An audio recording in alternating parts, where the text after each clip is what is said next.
I've titled this program Natural Selection and Historionomics. The idea is that I've realized, and I've already explained to you a little, that for me, most of the developments were concluded with the previous program on necessary history and contingent history, but I realized that in fact this point of natural selection and historionomics, its role in historical recurrences, needed to be dealt with extensively, that I dealt with it very quickly. I didn't even touch on it. I mentioned it in the previous video, telling you that I'd have to talk to you about it extensively one day, so I think I'd already distilled a few ideas when answering questions I'd been asked on this or that subject, but I thought it deserved a development devoted to it, which will perhaps be in the form of a video. It won't be as long as the usual ones, but it will help to finalize, if you like, the historionomy model, so that you understand exactly all the mechanisms at work. So that's why I'm going to talk about it tonight, about natural selection in historionomics. So, first of all, what is it? I'm going to go back to the things I've already talked about, and where I've talked about it most extensively, that's to do with the appearance of the great prophets at the origin of a political monotheism. If you remember the program on Islam, in the footsteps of ancient Judaism, which was the second one we did, I'll tell you about it. Second program we did, I think, but I've talked to you about it several times since. There's this idea that there's a form of natural selection that applies to all the great prophets. I was telling you that these political monotheisms are born in a context in which you have a multitude of individuals bathed in the same mystical religious bath. So they all have more or less the same doctrine, because it's made up of the same bricks of concepts and ideas that are recovered from the primordial soup in which they evolve. And whoever becomes the prophet of a political monotheism is the first to establish himself and demonstrate his divine election, notably by winning a certain number of military victories. And as his fame grows, he emerges more and more. He gathers to himself all that society thirsts to believe in a character like that.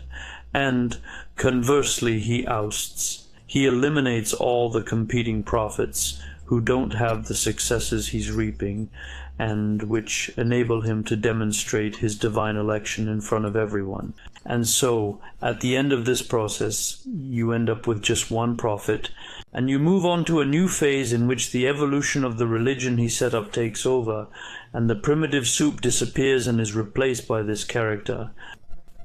So, through this mechanism of natural selection in which the winner takes all, as our English-speaking friends and enemies say, the winner takes all and crowds out all the others, the winner takes all and crowds out all the others, the winner takes all and ousts all the others. But it's through this mechanism, historical necessity. Historical necessity is the emergence of a figure, but the necessity doesn't concern a particular figure who must appear. You have a multitude of candidates, and one is bound to emerge. So chance doesn't depend on the appearance of a great character. You have several possibilities. It's simply the best or luckiest one. Because if there are military battles in the game in particular, it's a question of luck, and that's the one who will emerge and win. Once again, this is how historical determinism is structured. It's a determinism based on probabilities. So that's what I've explained to you the most since I've taken the case of the prophets, which I've mentioned several times. But the reality is that, in fact, this model applies to decisive figures, i.e. Those who make an important breakthrough, or those who make a breakthrough either historically necessary because it's part of a trajectory, or when we come to ask ourselves whether it was by chance or whether it really depended on the existence of this type of person for us to make this scientific discovery, for example. Well, the truth is that it often wasn't, and it's the same pattern.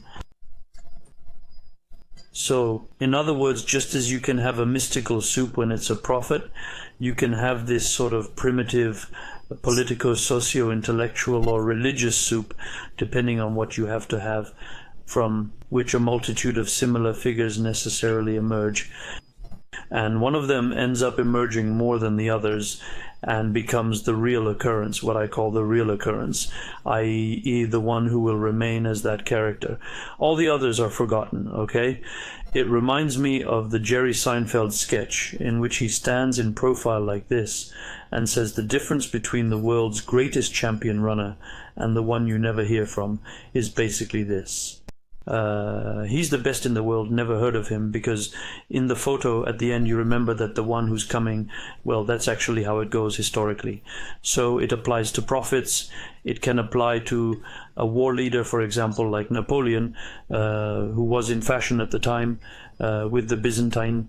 Napoleon is a vengeful imperialist, as I explained to you. The vindictive imperialist is a necessary figure in his career. And there would have been plenty of other candidates who might not have had exactly the same success as Napoleon, who were contingent, even if to a certain extent they were necessary. But there were other candidates, great military figures. There was General Moreau before him. There was Bernadotte, who was probably less gifted militarily, but who had a lot of ambition. So you had a whole bunch of people like that who tried to position themselves, but who were obliterated by the fact that Napoleon came to power, and it was he who won everything and made his own way. But there you have it. There too you had a breeding ground. This can also happen with revolutionaries, for example. Whether you take Lenin or even Hitler, well, if it wasn't them, it would have been others. Instead of Lenin, it could have been Trotsky, the great figure. He was a secondary figure at the time. It could have been the great figure. It could have been yet another. I've already explained this to you when I explained why you can't consider that the Russian Revolution was a pure effect of the fact that the Germans had sent Lenin on a train. No, the movement was such that there would have been others. Well, Stalin was already active, and so on. So it applies to scientists too. If you take, for example, Einstein, and this is why some people often accuse him of plagiarism, which is probably not true according to serious people. There's a very interesting video where Villani and Etienne Klein explain why this is unlikely, not least because, given the amount of different work he did, he must have had a genius of his own to be so qualified in all of them. What is certain, however, is that he did pick up a number of ideas from left and right, notably from Poincaré. But if there was no Einstein, that doesn't mean we wouldn't have Einstein's theories today. Someone might have come up with them 5 or 10 years later. Maybe we'll finally understand. Except that once someone has found it, understood it, exposed it, he's the one who remains as the one who found it. Because if someone finds it afterwards, he's lost the primacy and has no interest. The same goes for Darwin and Wallace. Wallace had sent his memoir to Darwin, saying he intended to publish the results of his work. And Darwin, who had more or less the same ideas, said to himself, I've got to publish them quickly before they are published, otherwise people will think that the one he found before isn't me. In a bad spirit, they say that Darwin copied Wallace, but it seems doubtful. Every time, the problem with people who think that it's necessarily what's-his-name who copied what's-his-name is that they don't understand. They attribute things too much to a single personality, thinking that there's necessarily only one person who's come up with something, whereas that's not usually the case. If you have a bath, this primitive soup, this environment in which we bathe, where ideas circulate, and then all of a sudden there's one who manages to really make something of it, which is the thing that remains. But it could have fallen on the one next to him, so it works on all beats. To give you my little lesson in humility for the day, I myself, with my work that I've been presenting to you since the beginning, what I call historionomy, I don't exclude myself from this movement. In other words, I think there are a lot of things I've been telling you for all these broadcasts, and I'm the first to say them and publish them. That doesn't mean that I'm not coming out of the bath either, because there are similar ideas that have been... I'm not talking about one-off things. I'm talking about an attempt at theorization, and I have some very illustrious predecessors. Oswald Pengler, Arnold Toynbee, undoubtedly the two most famous and the greatest, since they're the ones who came closest to a form of theory, even if I think I go much further, because I managed to have a coherent model that integrates everything they didn't really achieve. What's more, Pengler wasn't necessarily his subject or his personality. He wasn't necessarily looking in that direction. But since Pengler's vision was at the same time very poetic, he's a lot like the guy who says a lot of true things, but not in a purely technical way. I confess that I have a much colder, more calculating mind, and so I'm more interested in drawing up pure diagrams than in making grand descriptions like Pengler did. But Pengler, for example, was right on the money, as did Toynbee after him, the assimilation between Greek antiquity and modern Europe. He saw the parallel between the Romans and the Americans, the technical civilization. But they didn't go any further, and if they didn't go any further, it was mainly because they were conditioned by their environment. We're talking about people who essentially wrote or reflected in the first half of the 20th century, i.e.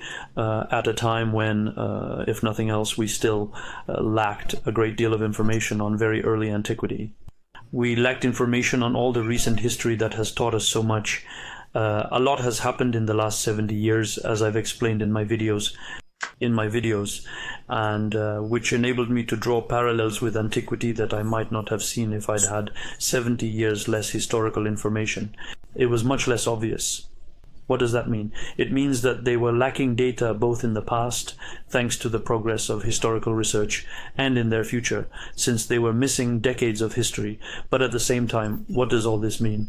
And here we come back to what I explained last time about necessary history and contingent history. It means that over time, the probability of the emergence of a theory like the one I'm presenting here has only increased as a result of the accumulation of information available to people like me who are interested in this kind of thing. In other words, if Stoneby and Spengler had lived today, they would have had all this information. They might have spoken before I did, and if I don't say all this today, and maybe if I don't manage to get it out there or whatever, it will become more and more likely anyway in the next 10, 20, 30 years that someone else will say it. Because the mass of information continues to accumulate, and so the existence of patterns becomes more and more obvious. Maybe if nobody has found it themselves in 10, 20, 30 years' time, maybe an artificial intelligence given the story to analyze will find it and bring out the recurrences. That's possible too. In any case, as data accumulates, the mass increases. And all the more so, if you like, as I have already explained, as a member, let's say, of Civilization A, for what I am in being French, I'm subject to the same chronology, and I think I've already explained that in antiquity there are 3 stages in history, in the way history is written. The first stage is that of chronicles, heroic epics, i.e. things that aren't very historical, testimonies, great tales about such and such a character, the Trojan War, for example, that sort of thing. Then we start to get into rational history, where we do research and carry out investigations. The beginning of this is Herodotus, the end is Thucydides, who turns to economic and social history to try and explain the Peloponnesian Wars, and at the very end of the intellectual movement towards the writing of history, we have individuals like Polybius, who was the first to attempt to set up historical schemes with his theory of anacyclos, i.e. the cyclical succession of political regimes. And I'm always inclined to think that we find the same kind of effort in Plutarch's work, since Plutarch's great work is The Lives of Illustrious Men, and The Lives of Illustrious Men is an attempt to draw systematic parallels between individuals from Greek history and individuals from Roman history. So here too, there's a search for parallels, there's a search for systematization of history. Except that in antiquity you can't go very far, because those who wanted to synthesize history in the end had very little data with them. They had the data of the ancient historians of the time. This was not comparable in mass, in quantity of data, with what we have today. And since our own civilization has made the same progression, we first had the chroniclers of the Middle Ages, including Gregory of Tours, the kind of character who told heroic tales, but didn't go any further than that. Then came the emergence of serious historians of reason in history. There was Voltaire, there was the 19th century, in particular with Mommsen and all that. In other words, history became scientific. And then, let's say from the 20th century onwards, Spengler, Toynbee and others, certain American historians, notably Peter Tuchin, who also tried to find guidelines in history and to model it in one way or another, and myself, So I'm also part of this movement. I'm a form of probability that comes true, an occurrence. But if it hadn't been me, it would have been someone else, perhaps a little later. And so it's always very interesting to see that I don't exclude myself, if you like, from my own theory. On the contrary, I often take great pleasure in discerning the determinisms at work in my own trajectory.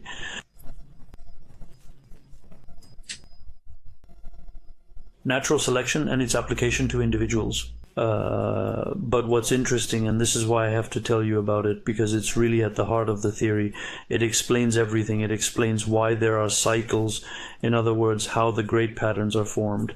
Because in reality, on the same model, primitive soup, appearance of a multitude of candidates, the first to arrive wins. In fact, this applies to all scales. It applies to individuals, as I said. It also applies within Civilization A, for example. As I explained, with the first state to complete its movement, to complete its nation-state construction, which is the first to complete its revolutionary movement, transforming its ruling elite into an elite interested in colonization to find outlets for its industry and raw materials for its trade. It is this country that arrives first, Athens in Greek antiquity, and England, the United Kingdom, in European modernity, which becomes the thalassocracy. Even if it's a movement, I repeat, that applies to all countries. Once again, if you take France, which is also following its trajectory, once it has completed its revolutionary movement, France in turn becomes a thalassocracy, or at least in turn into a thalassocracy. It's the second to reach this stage, and that's why it will have the largest colonial empire after that of England, whose competitor it will be. But the one who will truly remain the world empire, the mistress of the seas, is the first to arrive with a stronger anteriority, and that's England, and it is she who holds the role of thalassocracy in the face of the various vengeful imperialists appearing on the continent, Napoleon, Hitler, and so on. So very important, you see, under primitive Europe, which is a civilization, there are several national candidates for thalassocracy, but it's the first to arrive that becomes and remains the thalassocracy. This also applies at the level of civilizations, as I said, since on the scale of all civilizations, the one that becomes the civilization there is precisely the one that is marked by the first to become a thalassocracy, and that draws all the others into this, that helps them resist the great external invader, whether it's England that held the Russians in respite throughout the 19th century, or Athens that repelled the Persian invader at Salamis. The thalassocracy becomes the spearhead of the civilization there, and it's this that allows it to be the first to become simply to become a civilization there. And once you've got civilization A, it remains civilization A in its cycle, and it's on this basis that the other civilizations are finally assigned their roles. Civilization C, for example, is the monotheism closest to A, but outside it, the political monotheism. I told you that Christianity is internal to Europe, but as Europe has become civilization A, this has not turned civilization A into civilization C. On the other hand, the first political monotheism, which is outside civilization A, becomes civilization C. And you're bound to have a political monotheism for the reasons I mentioned earlier. So that's how this mechanism of natural selection works. Cumulative natural selection, I'd like to say, at all levels and in the end. And this is what's important. This is what structures, as I said, the trajectories and makes the cycles repeat themselves. Because when there's selection, that's why you only have civilization A, and that's why you only have one of the other types. That you'll only have civilization B. What's civilization B? It's the first civilization, civilization inspired by civilization A that manages to extricate itself from A's influence and become big enough to come back and assert itself against A. There could have been others. It was the United States, for example, that did this in Europe. But we can imagine that if the United States hadn't made their revolution the way they did, or if they had lost it, it could have been another place where this would have appeared. For example, I don't know, maybe in South Africa. South Africa, which got its independence much later. Maybe South Africa, if it hadn't been for the United States, might already have maintained its apartheid, as the Americans did with the Indians, and ended up exterminating them or pushing black Africans back into reserves and colonizing a large part of sub-Saharan Africa. And today, sub-Saharan Africa would be a white nation that would have received, instead of the United States, European immigration at the time of its demographic boom. And that Civilization B would be here. Well, that was impossible from the moment Civilization B already existed in America. Because as soon as you have a B civilization, it imposes itself, it rules over the others, and if in another place a power could appear which, if it had been free to expand, would become a B civilization, as South Africa, for example, to take this case, as it was when it gained its independence, it would be a B civilization. When it gained its independence, etc. The American order had already begun to take over the world. Since it arrived behind, in fact, very quickly, it had to be governed or subjected to the international community led by the United States, like all the others. And so this aborted it, if you like. It blocked it, it prevented it from becoming that. So once again, it's the first to reach the top of Civilization B that becomes Civilization B, right? So it really works for everyone. We can be convinced of this a contrario, since I think I spoke very briefly about this theory last time, but it's good to spell it out for you to understand. I said that I'd come up with the idea suggested to me by a friend that between Carthage and Phoenicia, because you know that Carthage is a Phoenician colony, Phoenicia being a multitude of city-states, as in Greece, but in Lebanon. And so there was Tyre, Byblos, Sidon, and then a few others. And Carthage was a Tyrian colony. The Phoenician name for Carthage is Carthadak, meaning the new city, quite simply, the new colony. And so there was something of a connection, because Carthage is a colony that was founded in a place whose geographical area was much larger than that of Lebanon, which in itself was equivalent to that of Lebanon, and which was destined to become the real hub of Phoenician civilization in the Mediterranean.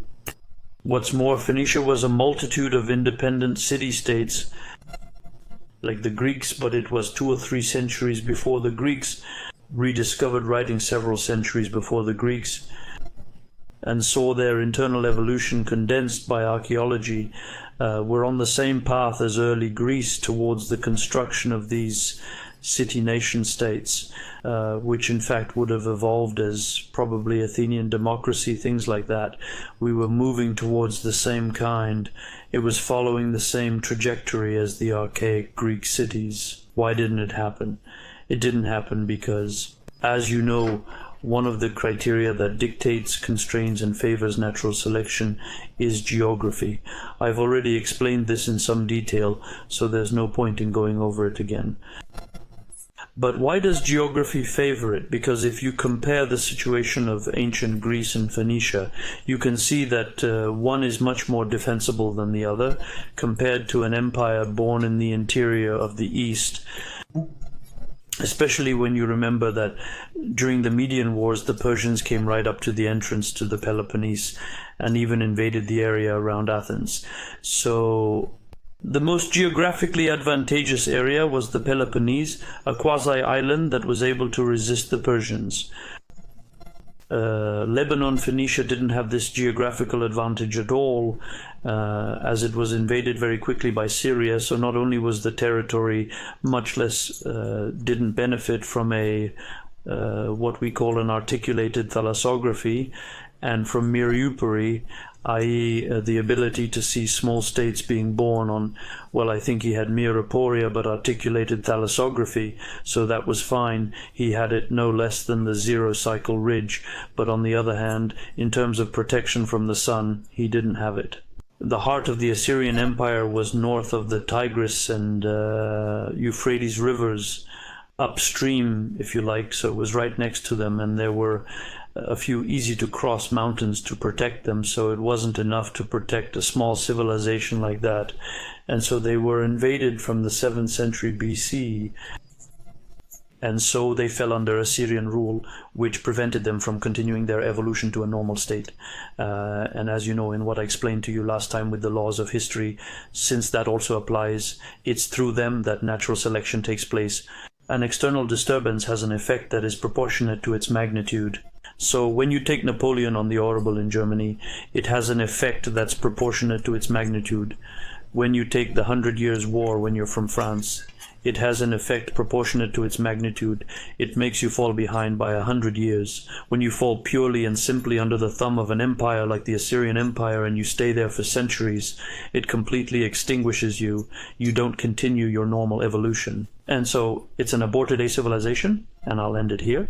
It's an aborted civilization, and consequently Carthage was also an aborted B civilization, because even if it gained its independence later, Carthage it didn't benefit from the evolution of political mentalities in the end. Since what characterizes Rome and what characterizes the United States later on is that they made their independence revolution at a time when a thalassocracy had emerged in Civilization A. So you have a parliamentary regime that already exists, and these advances in political theory can be integrated into Civilization B.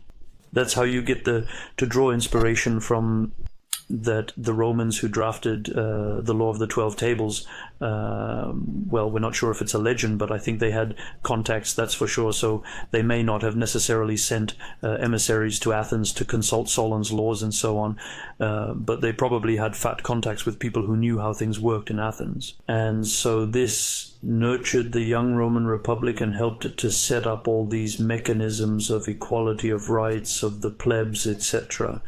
In the same way, the United States benefited from the fact that there had already been a revolution in England, so they gained their independence from a civilization that had already invented habeas corpus, that had already developed the theories of John Locke, that already had the Enlightenment and all that. So all that thinking was already there. Carthage, on the other hand, took its independence from cities that had just come under Syrian rule and were probably at the absolute monarchy stage. So Carthage had a culture of revolutionary independence, of course, but it didn't benefit from what civilization can bring when it matures long enough. And so Carthage was also a blighted civilization because from the outset it was an oligarchic republic, but did not experience the evolution towards equality of rights among citizens that Rome, for example, did. And this is most likely because their cultural era, the most vivid part of their cultural era, which was the equivalent of civilization in Phoenicia, had been arrested before reaching this stage of socio-political development. But let's imagine that Phoenicia, by some miracle, had succeeded in pushing Syria back. For example, just as the Syrian kings were setting out to conquer the world, a large meteorite or comet fell on Syria, razing all the cities to the ground, leaving an undevelopable desert that protected Phoenicia's development for centuries. What would have happened then? Phoenicia would have developed 200 or 300 years ahead of the rest of Greece, in which a thalassocracy would have emerged much earlier, which would have transmitted the evolution of its mentality to Carthage. In all likelihood, Carthage would have gained its independence. I think Carthage's independence dates back to something like the 8th century BC, 2 centuries ahead of Rome. Presumably, Carthage would have developed much more dynamically and intelligently than Rome, not just for the benefit of an oligarchy, and conquered the whole of North Africa, which would have been the equivalent for Carthage of the Italian territory for Rome. For Rome, and from then on, as it would have been very powerful, it would have come back to influence the Near East, and probably regained control of Phoenicia as early as the 4th or 5th century BC, in other words, at a time when Greece, in our reality, which has been left alone, would barely have reached the point where its first thalassocracy appeared. In other words, in all likelihood, Europe would have suffered the same fate as countries such as Japan and South Korea in our modern times. I told you about them last time, which were countries that were evolving on their own, and while democracy was established, supposedly after the years of democracy in Japan, in reality they were on the verge of establishing themselves because they were a mature country. But except that Japan was never able to become a thalassocracy, since in fact it only reached this stage of parliamentary democracy and elite change when America's imperial reign was established, which froze everything in place, since it created an international order in which there was no longer any room for the ambition of countries like that. Japan didn't have the freedom to establish colonies, trading posts, etc., that England had in the 11th century, you understand. So this has an abortifacient effect on the civilizations that come after, that are lagging behind. And so, if Phoenicia had succeeded before Greece, Greece would not have been a civilization, because Phoenicia would have been. And so the cycle would have unfolded differently. We'd still have seen a civilization A, but we'd also have seen a civilization C, because despite everything, you'd have had the Jews, ancient Judaism, on the banks of Phoenicia. That existed between the Greek and Jewish worlds. There would have been the same struggles with AD civilization, since it would have had to fight with the Persian Empire, but probably if it had been later, the Phoenician A civilization would have had the means to resist. And then you'd have had a Carthaginian B empire that would have spread roughly around the Mediterranean in the same way. And probably as far south as Angola, because you couldn't go much further south because of the Sahara, but it would probably have taken roughly the same form as the Roman Empire, but under the aegis of a Carthaginian B civilization. So what does this mean? It means that here too, contingency, necessity, determinism means that you have civilization A, you have civilization B, you have civilization C, and so on. But there's no basic determination of who's who. The determination of who is who, the contingent reality, is simply produced by the mechanism of natural selection. And this mechanism of natural selection is based on the model I explained to you last time, necessary history and contingent history. And it's this model of necessary history and contingent history that dictates the rhythm. That's why I'm telling you that that's what's so funny. You don't understand. You think, okay, they were 2 centuries ahead, but no. As I told you, there's a rhythm. As I told you that to build a parliamentary nation state, if there are no external disturbances, if you look at the British case, it's very clear. It takes 600 years. Between 600 and 700 years. This is because of the mechanism of necessary history and contingent history that I explained to you in the previous program, which is that the fact that probability increases over time, as I said, means that roughly speaking and on average, things always happen in more or less the same place, since you have a kind of probability peak. There's little chance of it happening when you're at 910%, little chance of it happening when you're at 50%, because between 60, 70, 80%, there's a good chance that it's already happening there, and that you won't get any further. And before that, there's little chance. That's why we always have the same rhythm. That's why, given the Phoenicia here, it had a considerable lead, and if it hadn't been wiped out, it would have won. So that's what dictates natural selection. So the emergence of a figure, a scientific personality in such and such a context, or a mystic in such and such a context, in the same way as the emergence of a nation state or the emergence of a civilization has, it's necessary, but it happens through contingency and natural selection. That's what I could tell you about this idea of natural selection, which I think is important because you see that it's what cements the model in the end. It's what actually explains the cycles of civilizations. So this, something I didn't understand until a few years ago, 3 years ago, let's say, when I was just observing it. Now I've understood it thanks to this. I've understood why, because it's true that it's a question I'm often asked, but why is there only one civilization? Why? Well, it's because of this mechanism. That's it. This mechanism of natural selection, where the winner takes all. That's what I wanted to say about natural selection, and I'd also like to add a few important remarks about what historynomy allows. Thanks to everything I've just explained, historynomy makes it possible to understand these historical trajectories. fundamental differences in nature are really just historical shifts, because when you have an opposition between two very separate entities, in the classic case of Sparta and Athens, historians have always intuited that these were two states that had evolved in drastically divergent ways, and for a long time the same was true of France. It was thought that in the main, England had existed since the Great Charter of there. It was the ancestrality of basically the British had always been parliamentary, which was false.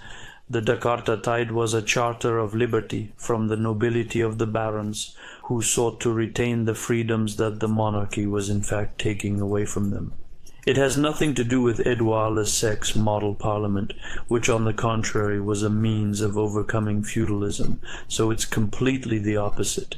But for a long time it was thought that basically, and this was Voltaire's thesis at the time, who wondered about this, he said how it is that two countries which are so similar despite everything, after a long evolutionary period, on one side have a parliamentary regime and on the other an absolute monarchy.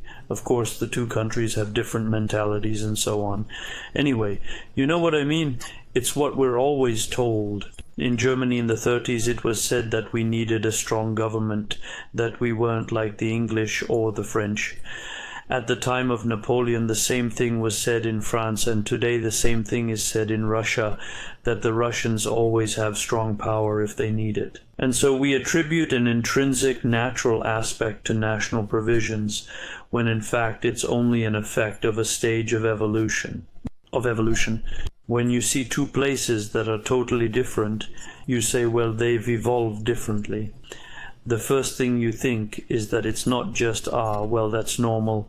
It's because one must be ahead of the other, or the other behind the other, when in fact that's the right answer. All countries evolve in the same way, as I've explained, in terms of standard size. Evolve at the same speed, and most of the great oppositions we see in history, England versus Napoleon, French and British democracies versus totalitarian Germany, that sort of thing, are in fact the result of time lags. And these are things that aren't easy to see and that are counterintuitive, because when they're explained in history, they already create problems of interpretation, because you'll be told that Hitler and Stalin are bad, but at the time Robespierre and Napoleon were good, because that's where we live and it's the Great French Revolution. Without seeing that, in fact, it's the same phenomenon. It's just that they didn't happen everywhere at the same time. So that's very important.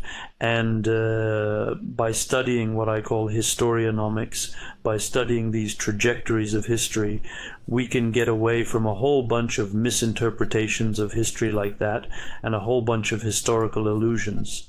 It also allows us to question the cliches that come from fragmented testimonies. In other words, if you like, I'll come back to Athens and Sparta, which is the great opposition to democracy against the sort of totalitarian regime and all that. The problem is that this interpretation, this sort of vision of a Sparta that wouldn't have moved, that wouldn't have evolved, which has been the same, in fact, and which I've had to get rid of when I've worked on Sparta in recent years, is that we get the impression that Sparta was really conservatism, that institutions never moved, etc., that there was no evolution. But what's really interesting is that if you really study a certain number of indirect clues, because we lack exact data, because the Spartans themselves didn't write much, we depend a lot on external testimonies.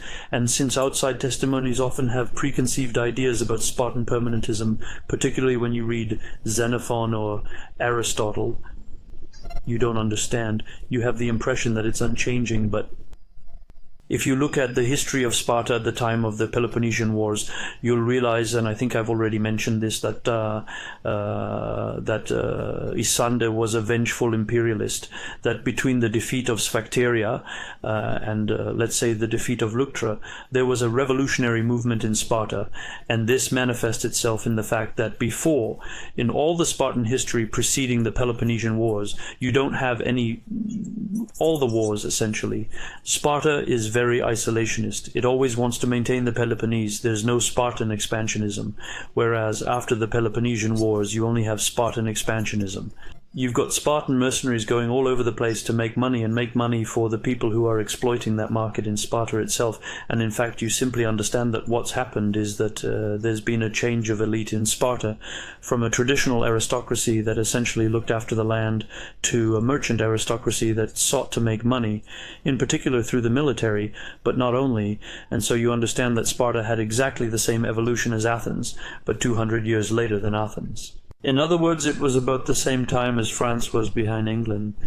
I'm not disputing the fact that there are certain national spirits, certain local idiosyncrasies, but you can't pretend that some countries are made for dictatorship and others aren't. That's not how it works.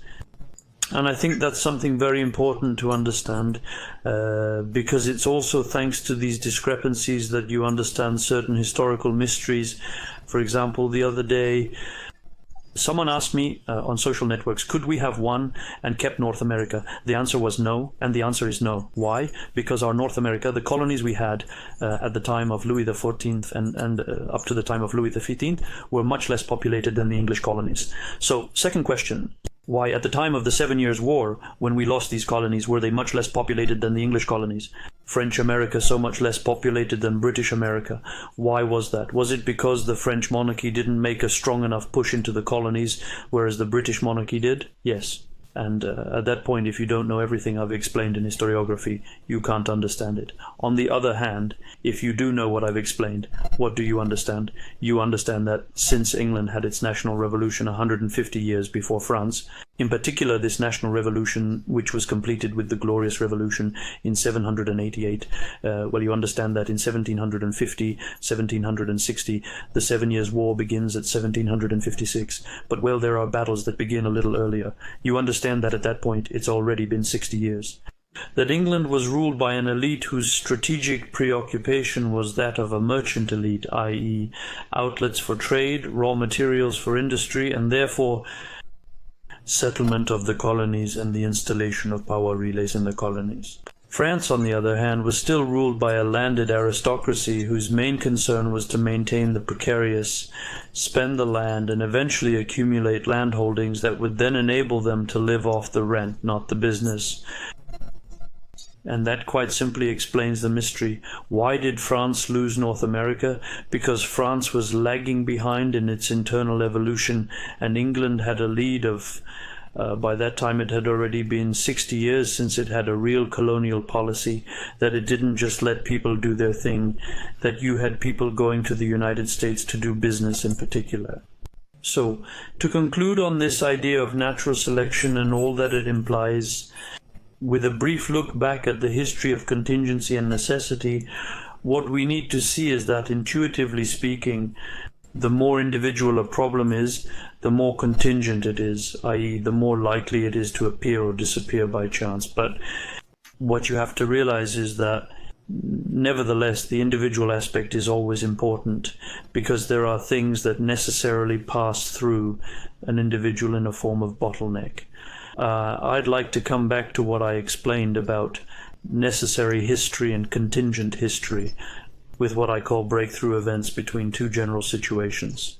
For example, the example you've taken is the general situation, the feudal order, with the creation of a representative assembly, a new paradigm, a new general situation, the construction of the modern state. Well, this mutation could be said, it's a question we could ask ourselves. We could say, yes, you say that the element of rupture is important, but perhaps the evolution of the general situation, simply economic, etc., would mean that there would be this evolution. Yes, but what I'm explaining is that this evolution, in the way it's structured, in the way we have to model it, necessarily involves individuals. In other words, you can't move towards the construction of a modern state if you don't have a representative assembly, especially as I explained to you that in Muslim countries it's a little different. In fact, the representative assembly is all about the idea of a permanent tax to finance the central state. So whatever the rupture event, whatever its nature, that's what it's all about. And this bottleneck necessarily involves the decision of an individual or a small group of individuals who are the country's ruling elites, i.e. the king and his council, roughly speaking. So it's not because there's a general determinism that the role of the individual fades away. It's just that, once again, the role of the individual, it's determined, it's constructed and modeled by the model I explained earlier on.